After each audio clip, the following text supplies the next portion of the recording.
গ্রহণ করবো কি করবো না তাদের এই ব্যক্তিগত জ্ঞানীটা আমি শুনিনি, অন্তর কথা পারবো না। 40 বছরে যা খাইছি, যা কিন্তু যা খাতুক তাকে দিতে হবে।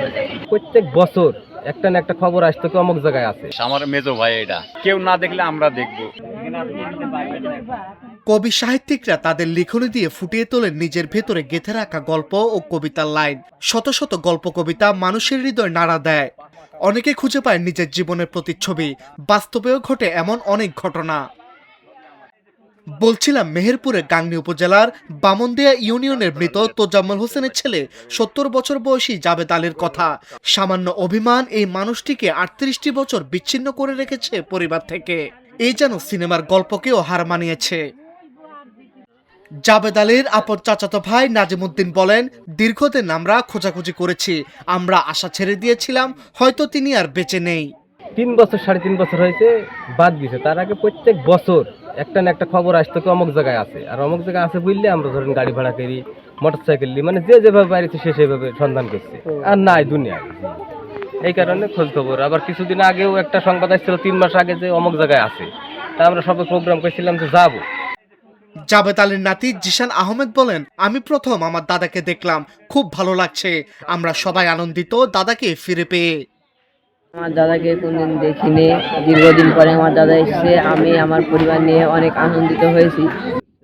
38 বছর পর বাড়ি ফেরা জাবেদ আলী বলেন, পরিবারের সাথে অনেক যোগাযোগ করার চেষ্টা করেছি, কিন্তু আমার কাছে কোনো মোবাইল ছিল না, চিঠিও লিখতে পারি না, কারণ লেখাপড়াও জানি না। লাইন কোনো মতে করা ফেলবে, আমি লেখাপড়া জানি। এমনি বর্তমানে ভালো লাগছে। যাওয়া আইনে যদি সমাজ ভাই ভাই স্ত্রী আছে, তোলা আছে, এটা তারা যদি যাওয়ার মতো পাওয়ার দেয় বা অধিকার দেয় তাইলে যাবো।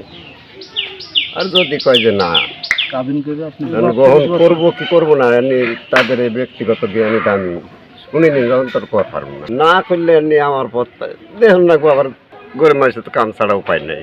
কাম করি খাই, কটা পয়সা পাতি যদি আনা পারি তাহলে হয়তো চলাফেরাটা অবশ্য সুবিধা হইব, কিন্তু সেই সুযোগ আমার আর যাই সেই হয় নাই। একজনের সাথে কাজ কাম করছি, কিন্তু ওই যে বাটপাড়ের পাল্টানে পড়ে গেছিলাম। কি কারণে বাড়ি থেকে চলে যান এমন বিষয় জানতে চাইলে তিনি বলেন, এই বিষয়টা আমার কাছে কেউ জানতে চাইবেন না। ভিতরের এই কষ্টের কথাটা আমি কখনো কাউকে বলবো না। যাই যাই করতে করতে মানে এটা ছাড়াই আর একটা মানে আইসি হাজির হয়। আমার মানুষের তো পয়সা কাছে দেখা খুব কষ্ট। পারিবারিক কিছু হইতে আসলে আরে কম বেশি যা আসেন না, তাও না না ওটা না মেয়েরা। জাবেদ আলীর স্ত্রী উশিয়া খাতুন বলেন, 38 বছর আমাকে এবং আমার সন্তানকে দেখাশোনা করেনি। এতদিন কোথায় ছিল? এখন আমার সন্তানরা কি করবে তারাই জানে। 38 বছর ভালো মানুষ বলে ঝগড়া নাই, ঝাঁটি নাই, নাকি আমি মার বাড়ি গেছি, সে বাড়িতে আসে, সংসার করছে, স্বামী নিয়ে বাড়িতে আসে, সে তার মধ্যে যে কি আছে তারা জানে। আমি তো বাড়িতে দিছি, ওর উপরে আমার এতই আছে অভিনয় আছে। আমি সেই যদি পালন করতে পারি তাহলে আমি এটা নিতে পারি। তার মানে 40 বছরে যা খাইছি, যা কিন্তু যা খাতুক তাকে দিতে হবে। সন্তান বুঝে ও গেল ভালো কথা, 10 বছর 5 বছর ঘুরে আলো না, এখন এসে কেন বুড়ি কথা বাবু, তারও একটু মনে আঘাত আছে। কবি সাহিত্যিকদের লেখা গল্পের সাথে যেন খানিকটা মিলে যায় জাবেদ আলীর জীবন।